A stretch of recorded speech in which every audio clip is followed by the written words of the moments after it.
الله وبركاته. بسم الله الرحمن الرحيم. الحمد لله رب العالمين، وبه نستعين على أمور الدنيا والدين. سبحانك لا علم لنا إلا ما علمتنا إنك أنت العليم الحكيم. ولا حول ولا قوة إلا بالله العلي العظيم. ولا حول ولا قوة إلا بالله العلي العظيم. ولا حول ولا قوة إلا بالله العلي العظيم. أما بعد، قال الله سبحانه وتعالى في كتابه الكريم: أعوذ بالله من الشيطان الرجيم. بسم الله الرحمن الرحيم. واضرب لهم مثل الحياة الدنيا كماء أنزلناه من السماء فاختلط به نبات الأرض فأصبح هشيما تذروه الرياح وكان الله على كل شيء مقتدرا.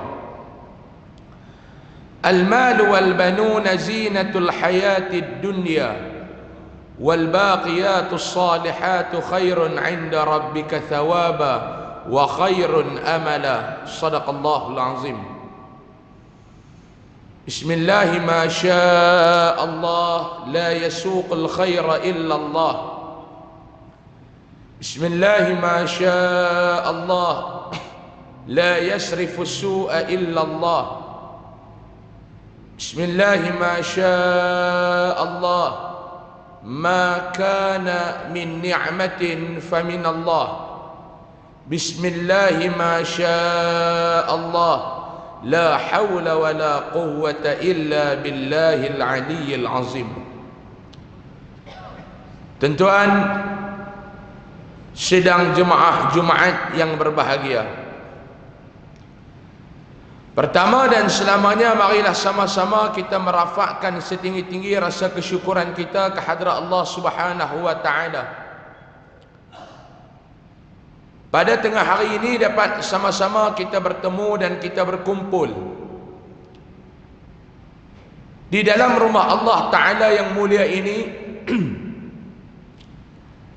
Dan Allah Ta'ala masih memberikan kesempatan masa dan waktu untuk kita menggali, mencari, memburu segala janji Allah Subhanahu wa Ta'ala di dalam bulan Ramadan Al-Mubarak kepada kita semua. Satu nikmat yang Allah Ta'ala bagi, kata Imam Al-Ghazali rahimahullah, di antara salah satu bentuk rahmat yang Allah Ta'ala berikan kepada hamba-hambanya di dalam 1000 rahmat yang Allah Ta'ala sediakan, salah satunya adalah kesempatan kepada hamba itu untuk bertemu dengan Ramadan Al-Mubarak. Ini salah satu bentuk rahmat yang Allah Ta'ala bagi kepada kita, tuan-tuan. Rahmat Allah Ta'ala itu luas. Ada 1001 jenis rahmat yang Allah Ta'ala sediakan kepada hambanya. Salah satu bentuk adalah bila mana hamba itu dapat memasuki di dalam bulan Ramadan Al-Mubarak. Maknanya apa dia? Untuk mudah faham, kita hari ini, kita duduk dalam bulan Ramadan ni, kita telah dapat satu bentuk daripada rahmat Allah. Kita telah dapat satu bentuk daripada, kita kata, special offer yang Allah Ta'ala sediakan kepada, yang Allah Ta'ala tawarkan kepada hamba dia. Jadi jangan sia-siakan Ramadan ini, tuan-tuan. Jangan sia-siakan Ramadan. Nak bicara tentang Lailatul Qadar ni, tuan-tuan, luas. Nak bicara tentang Lailatul Qadar ni besar.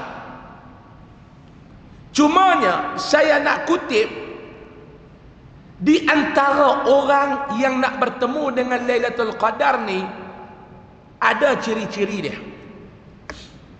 Bukan semua orang yang akan dapat Lailatul Qadar. Sebab tu Lailatul Qadar ni Nabi kata taharrau, kena cari. Benda yang kena cari ni, tuan-tuan, maknanya benda yang bukan mudah untuk kita jumpa. Kalau benda tu mudah untuk kita jumpa, dia tak namakan cari. Tuan-tuan boleh faham dah apa yang saya nak bagi tahu tak? Contoh, carilah ilmu sebanyak mana mungkin yang kita dapat. Maknanya ilmu ni mudah ke sukar, tuan-tuan? Kalau sukar, dia nama dia cari. Kalau mudah, nama dia pergi ambil. Ni, hampir masjid tu pergi ambil ilmu dah kat masjid tu, buat balik mai 3 ketui. Tu kalau benda tu mudah.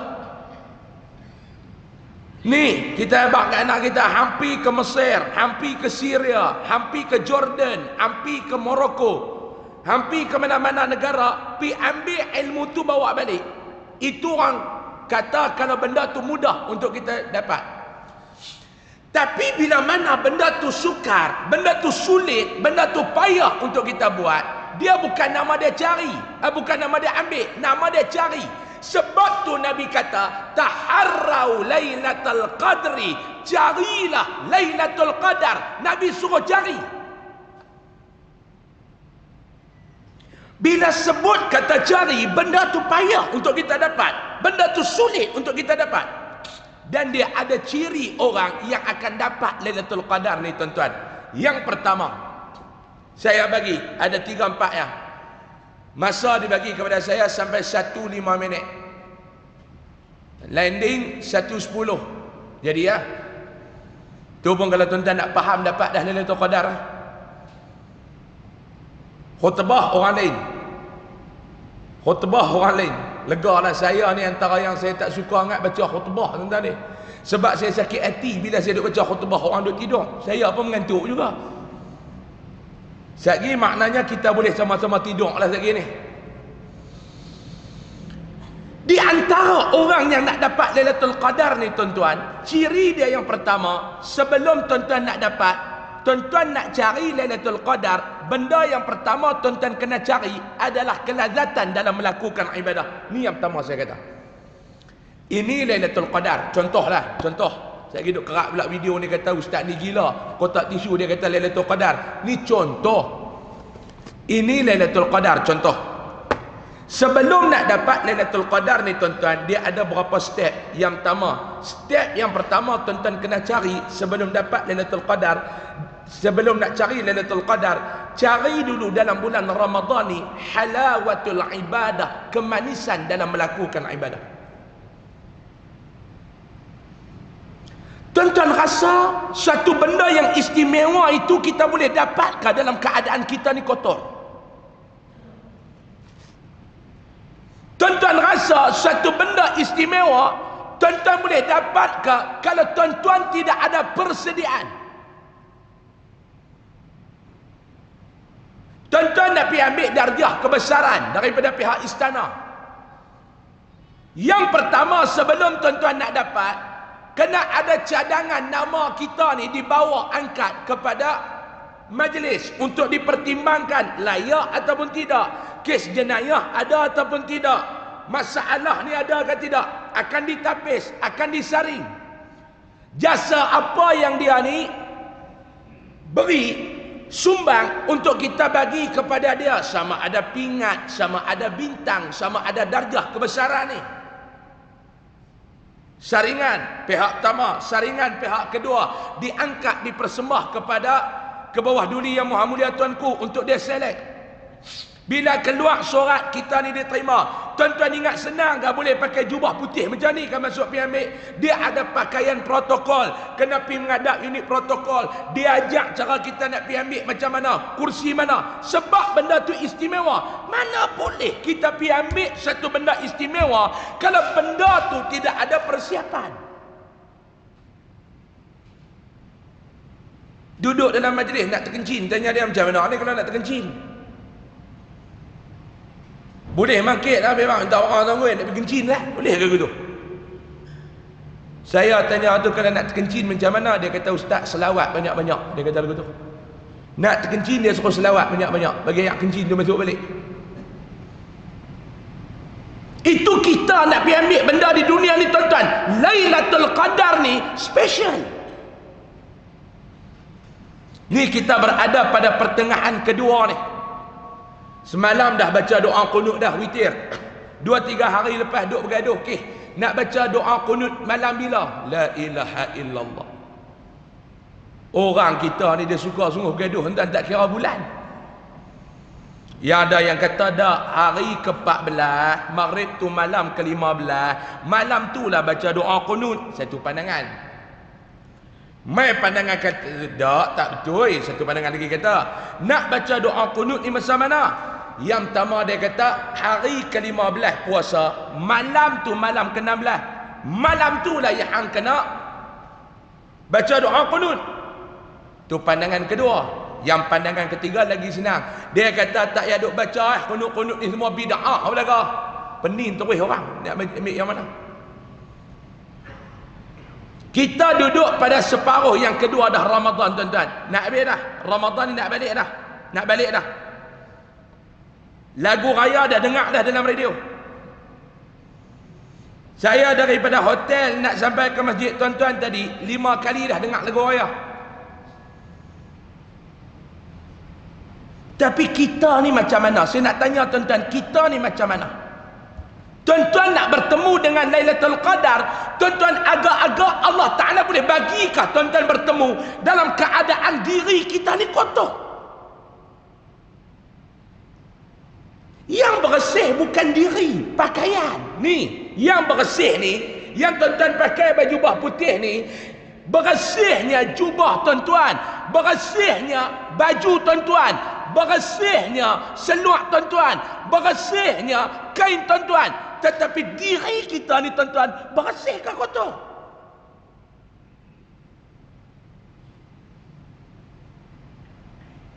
Dengan perangai tak puas hati dengan orang, tak boleh tengok orang lebih pada kita, tak boleh tengok orang bahagia daripada kita, tak boleh tengok orang ni senang. Ni perangai kita. Setuju ke tak? Ni perangai kita. Tuan-tuan minta, ya Allah pertemulah aku dengan Lailatul Qadar. Lailatul Qadar mana yang nak jumpa dengan kita dalam keadaan kita ni kotor?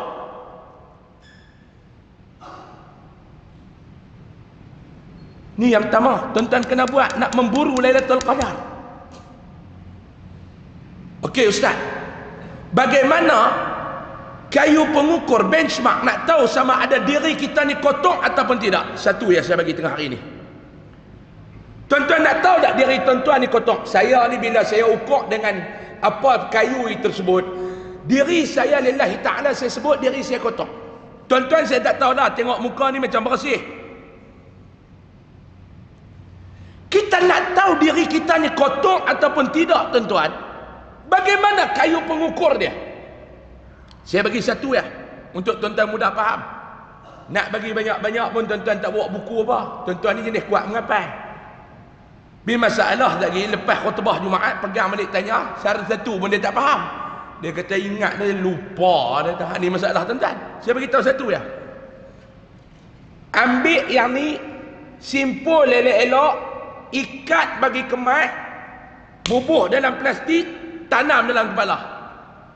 Nak tahu diri kita ni kotor ataupun tidak, satu yang saya nak tanya tuan-tuan, selama tuan-tuan buat ibadat ni, tuan-tuan dapat tak lagi halawatul ibadah, kemanisan dalam melakukan ibadah? Itu saya nak tanya.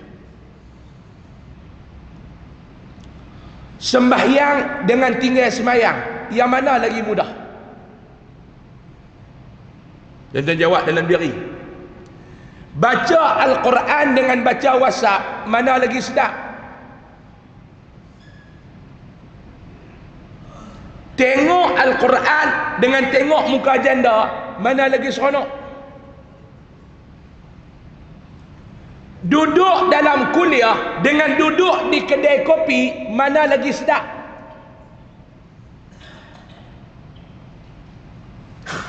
Satu lagi contoh, yang ni kasar lagi dengar kuliah dengan tidur tengah kuliah, mana lagi sedap?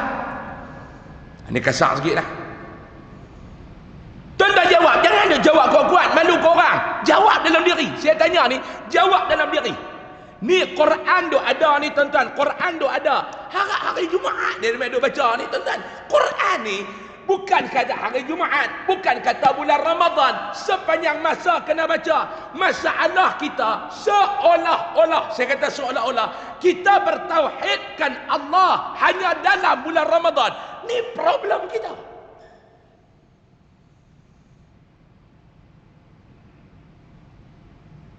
Ustaz, bagaimana nak dapat kata kesedapan dalam melakukan ibadah? Tuan-tuan lebih berusia pada saya. Dalam bahasa mudah faham, orang Kedah kata tuan-tuan lebih tua pada saya.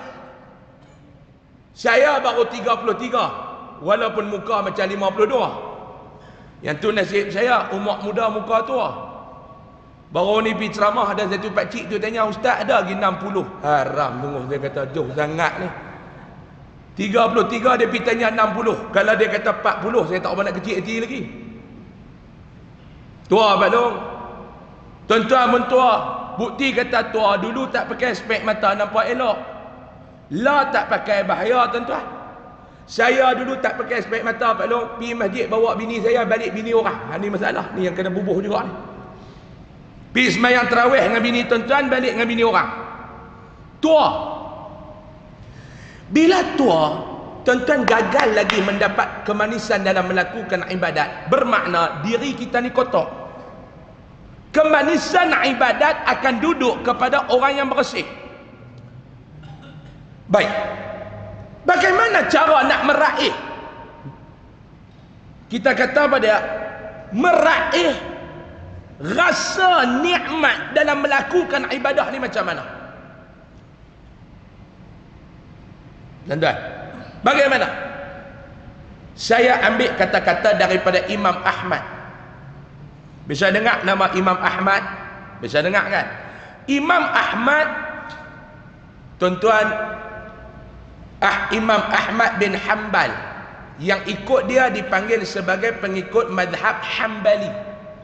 Macam kita ni madhab Syafi'i, kita ikut Imam Syafi'i.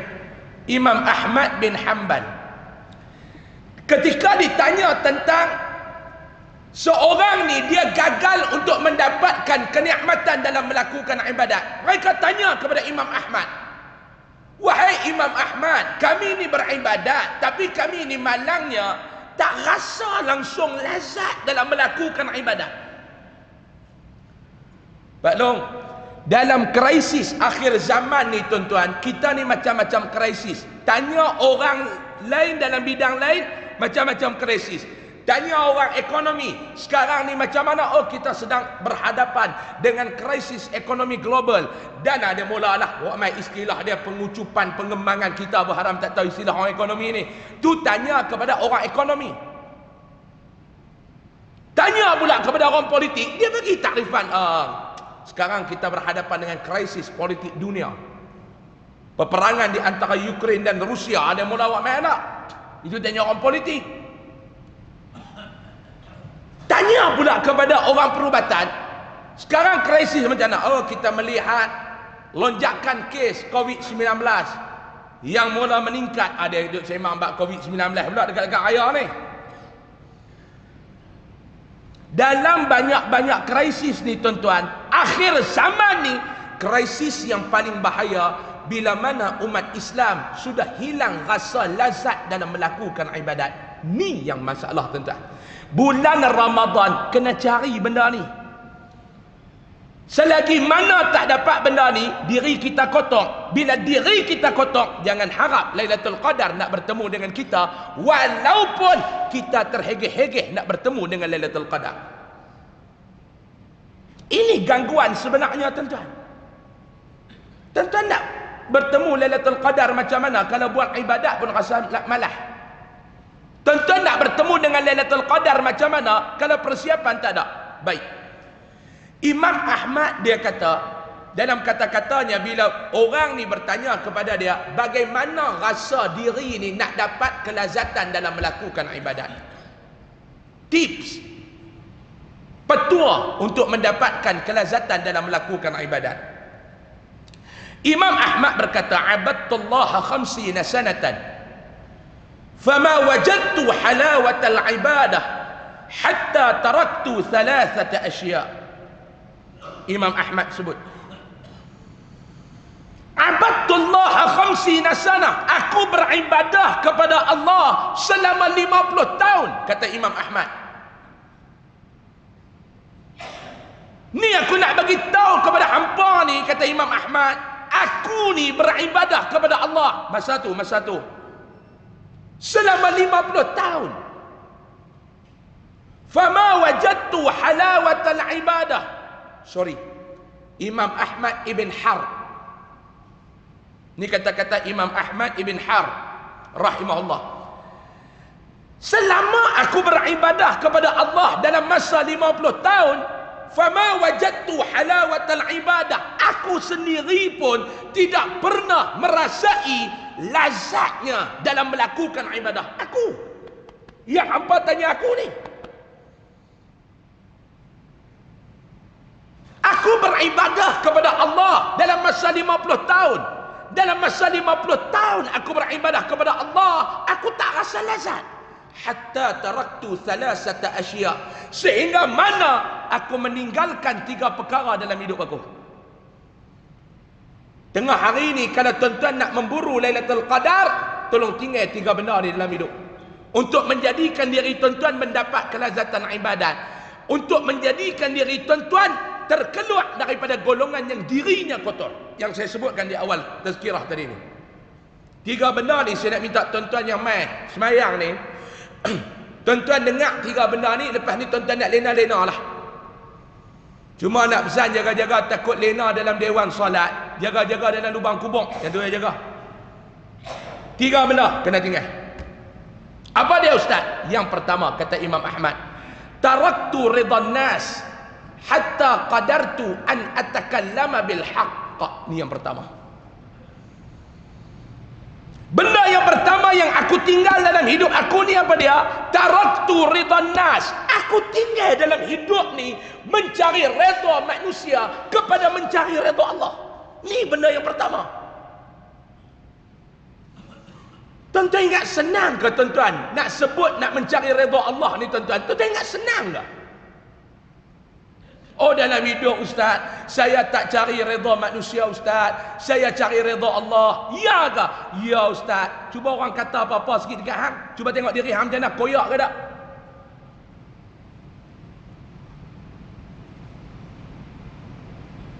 Tanda kata kita mencari redha manusia ke redha Allah ni macam mana tuan-tuan? Ada tanda. Baik ustaz, bagaimana tanda kata kita mencari redha Allah? Imam Ahmad kata, hatta qadartu an atakallama bil haq, sehingga aku ni ada kekuatan untuk bercakap benda yang benar dalam hidup. Tuan-tuan ingat senang nak cakap benda benar tuan-tuan? Tuan-tuan cakap mudahlah ustaz, cakaplah benda betul ustaz. Qulil haq walau kana murra, bercakaplah benar walaupun pahit. Tuan-tuan ingat senang nak terjemah benda tu? Saya ni ustaz, saya ni ustaz. Saya tak mau bagi contoh tuan-tuan dah. Saya ni ustaz. Ni senang kita sembang puak-puak lelaki belakang. Tak ada orang perempuan dah. Masjid ni ada orang perempuan main Jumaat tak ada. Ni kita sembang puak-puak lelaki kita senang. Saya ni ustaz tuan-tuan. Tuan-tuan cuba tengok dalam dewan solat utama ni ada berapa ratus orang. Saya biasa ceramah depan 30,000 orang.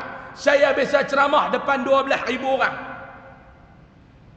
Ni tuan-tuan ramai ni, saya tak ada gentar sikit pun nak bercakap. Saya bercakap. Tuan-tuan tengok saya bercakap mudah tak tuan-tuan? Mudah kan? Saya boleh bercakap. Tapi bila saya balik rumah, saya nak bercakap depan satu orang ya, saya tak boleh bercakap. Nama dia bini saya. Setuju ke tak tuan-tuan? Tuan-tuan ni pencen belakang-belakang ni, ketua pengarah ni, ketua pengarah ni. Staf bawah kita 200 orang. Jekah staf sampai terkencing staf. Cuba balik jekah ada di rumah tu tengok. Ni kata ujian nak bercakap benda betul ya tuan-tuan? Betul ya tak? Tuan-tuan ramai ni saya heran apa saya bercakap. Tuan-tuan siapa apa saya heran apa saya bercakap. Dah orang suruh saya bercakap. Balik panggil seorang di rumah tu mai duduk depan kita ni. Dengar abang nak cakap, dia pun dengar. Kita pun cakap bang ibadat. Dia kata abang bersembang dengan orang lain lah. Saya yang kenal abang siapa? Jahanam. Tuan-tuan mai dalam masjid ni, orang bukan kenal tuan-tuan siapa. Oi, kemas bawa main ni tasbih ni. Satu raga motor. Dia masuk duduk kat masjid ni, duduk tarik lagi tasbih tak habis lagi raga motor tu punya panjang nak fikir. Balik rumah bini tahu lah hang siapa. Tuan-tuan nak tegur bini tuan-tuan ada kekuatan tak? Jangan cerita nak tegur orang lain. Nak perbetul bini kita tu. Tambah kita pula duk gantung hidup dekat dia. Rumah dia bayar, kereta dia bayar, seluar dalam kita dia beli, beras di rumah dia beli. Tuan-tuan nak tegur dia. Dia pakai tudung ni, orang tutup aurat, dia tutup leher. Dia pakai baju ni ketat, dia pakai seluar ni ketat. Allah. Kita ni Pak Lebay masjid. Kita ni Tok Haji masjid. Bini pakai ketat. Orang duk kata hang janggut dengan serban bini hang. Cuba balik tegur tu. Cuba balik tegur tengok tuan-tuan. Masa tu tuan-tuan retilah qulil haq walau kana murrah. Ha baru reti. Jangan duk kata ustaz, tuan-tuan tu dulu. Macam tak faham dia pun ni. Kau buat tak faham. Tuan-tuan ni pak mentua, anak nikah. Tuan-tuan pun dah tak kerja apa semua. Yang duk bela tuan-tuan satu menantu. Menantu ni cukup bagus ya. Sebulan dia bagi 2,500 kat pak. Rumah dia bayar. Kereta Mercedes baru dia bagi. Dia bagi satu kad. Abah nak pergi mana? Jolok kad ni ada kat Petronas. 2,500 ni untuk bapak makan. Tak cukup bagi tahu. Clear? Semua dalam rumah kita menantu tuan-tuan. Menantu sayang kat kita. Tapi masalah menantu ni pula jenis tak semayang. Dia balik main rumah kita, duk pakai seluar pendek ni tuan-tuan atas pada kepala lutut, duk basuh kereta depan rumah. Kita ni pula ketua biro dakwah masjid. Contoh ni saya tak kata kat siapa, contoh. Yang kita ni dengan saban naik motor nak pergi masjid, hak menantu duk basuh kereta depan rumah. Tuan-tuan, kepala lutut duk kenyih, duk tengok ke orang. Baju haram tak pakai, seluar pendek, dia duduk bercangkung, lubang pungkok orang nampak tuan. Ni. Kita ni nak tegur macam mana ni? Saya nak tanya tuan-tuan, tuan-tuan ada kekuatan tak masa tu nak tegur? Tuan-tuan ada kekuatan tak nak tegur? Saya nak tanya tuan-tuan. Balik duk sembang dengan bini, kata kena tegur ni melampau dah. Bini kata jangan abang, kereta siapa nak bayar kalau dia marah? Makan terkedarah kita siapa nak bagi? Bini kata sudahlah abang buat abang. Allah pun faham menantu kita. Jahanam. Allah faham tu. Mazhab Allah faham jahanam. Dia dalam Malaysia ni dia ada 5 mazhab. Tuan-tuan ada yang pegang pada mazhab Syafi'i, Hanbali, Hanafi, Maliki. Satu lagi tuan-tuan ni mazhab Allah Ta'ala faham. Dia tak main mayang Jumaat. Allah pun faham kita sibuk. Allah Ta'ala bukan pak mentua kita. Dia kerja faham kat kita tuan-tuan. Tuan-tuan cari redha Allah ke cari redha menantu masa tu? Tuan-tuan jangan duk cerita ustaz, cakaplah benar, jangan takut ustaz, lawan tetap lawan. Ustaz ya, ha? Kami berdiri teguh di belakang ustaz. Berdiri belakang, cuba hamil berdiri depan tengok. Boleh?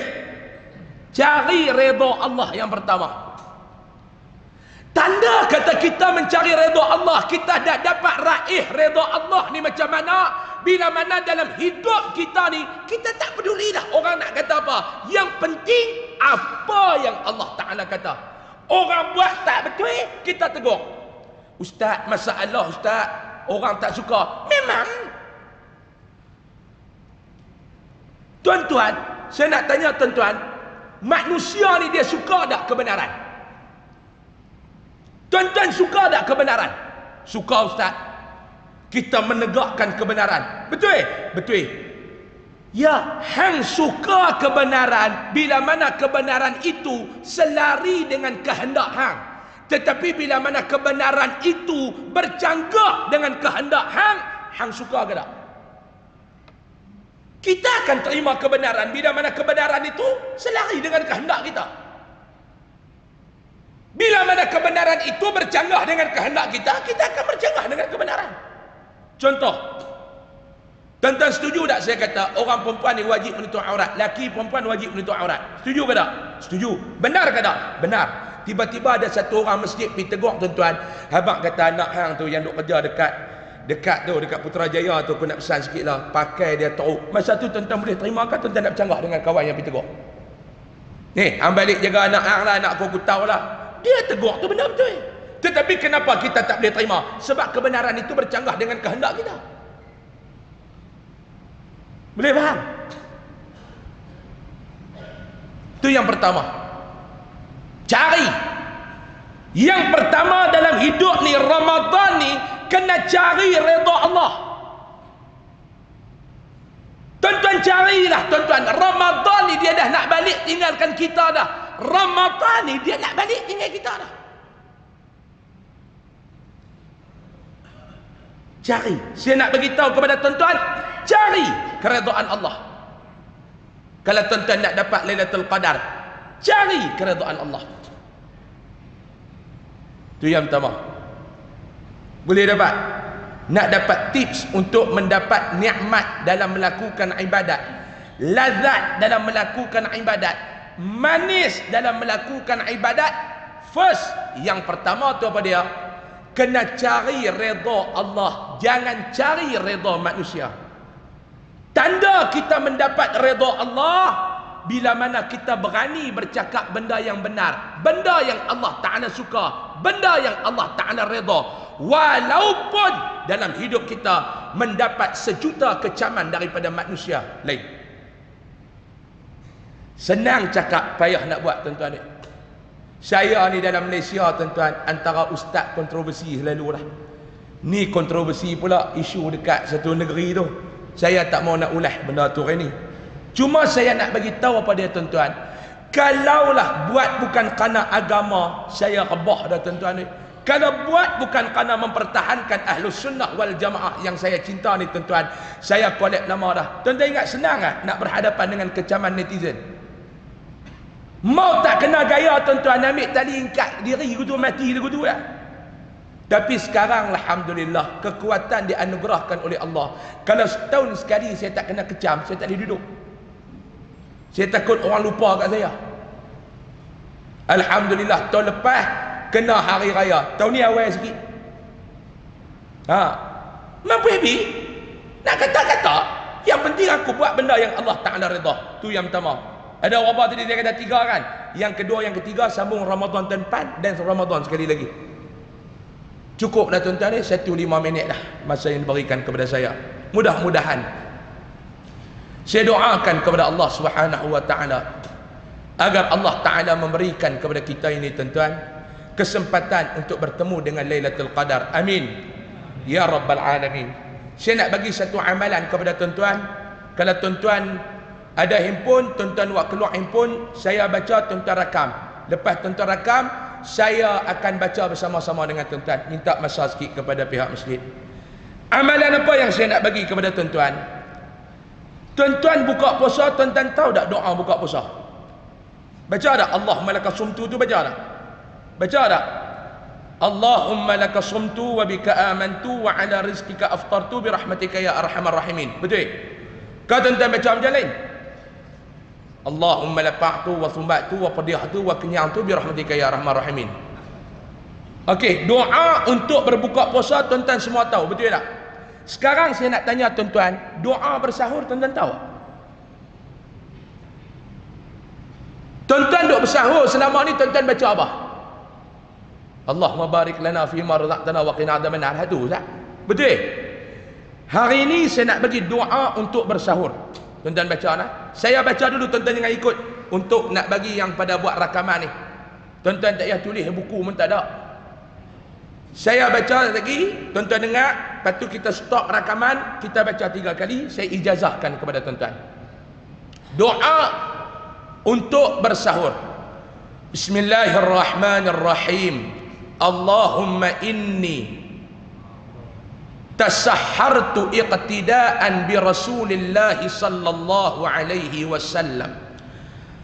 Allahumma ja'alhu li hani'an mari'a bi rahmatika ya arhamar rahimin walhamdulillahi rabbil alamin. Saya ulang sekali lagi. Bismillahirrahmanirrahim. Dengar dulu, jangan ikut lagi. Allahumma inni tasahhartu iqtidaan bi Rasulillah sallallahu alaihi wasallam. Allahumma ja'alhu li hani'an mari'a bi rahmatika ya arhamar rahimin walhamdulillahi rabbil alamin. Boleh? Okey, stop rakaman. Stop. Nak saya baca, tuan-tuan ikut. Boleh? 3 kali, lepas tu saya ijazahkan kepada tuan-tuan, tuan-tuan beramallah. Bismillahirrahmanirrahim. Allahumma inni tasahhartu iqtida'a bi Rasulillah sallallahu alaihi wasallam. Allahumma ij'alhu li hani'an mari'a bi rahmatika ya arhamar rahimin walhamdulillahi rabbil alamin. Bismillahirrahmanirrahim. Allahumma inni tasahhartu iqtida'a bi Rasulillah sallallahu alaihi wasallam. Allahumma ij'alhu li hani'an mari'a bi rahmatika ya arhamar rahimin walhamdulillahi rabbil alamin. Sekali lagi, last. Bismillahirrahmanirrahim. Kuat tuan-tuan. Allahumma inni tasahhartu iqtida'a bi Rasulillah sallallahu alaihi wasallam. Allahumma ij'alhu li hani'an mari'a bi rahmatika ya arhamar rahimin walhamdulillahi rabbil alamin. Kita bagi tahu dekat Allah, Allahumma inni, ya Allah, sesungguhnya aku ni, ya Allah, tasahhartu, aku makan sahur ni iqtidaan bi Rasulillah sallallahu alaihi wasallam, kerana aku nak ikut jejak langkah kamu. Ikut jejak langkah Nabi ni. Kalau Nabi tak makan waktu pagi buta tu tuan-tuan, kita pun tak dapat nak kedarah. Bukan senang nak bangkit duk masak nak makan pagi-pagi buta ni. Baca doa ni, bagi tahu, ya Allah, aku buat ni kerana ikut Rasulullah. Barakah, pahala, minta Allah Ta'ala anugerahkan kepada kita tuan-tuan. Saya ijazahkan amalan ni kepada tuan-tuan. Dia kata, Ustaz, insya-Allah balik lagi saya nak baca. Sahur apa dah pukul 3. Esok baru buat. Buat sampai rapat dengan raya tuan-tuan. Mudah-mudahan Ramadan ini menjadi Ramadan yang terbaik untuk kita semua. Amin. Ya Rabbal Alamin. Saya ucapkan jutaan terima kasih kepada pihak masjid yang sudi menyebut saya hadir pada tengah hari ini, membuka ruang dan peluang untuk saya bertemu dengan tuan-tuan. Saya mai tengah hari ini bukan nak mengajak, bukan nak apa, cuma lillahi ta'ala saya cakap tujuan matlamat saya datang untuk bersilaturahmi dengan tuan-tuan. Mudah-mudahan pertemuan kita pada hari ini, barakah Ramadan dan Jumaat ini, menjalinkan silaturahmi yang akan membawa kita sampai ke jannah insya-Allah. InsyaAllah. Terima kasih banyak-banyak. Mohon maaf kalau ada salah dan silap. Assalamualaikum warahmatullahi wabarakatuh.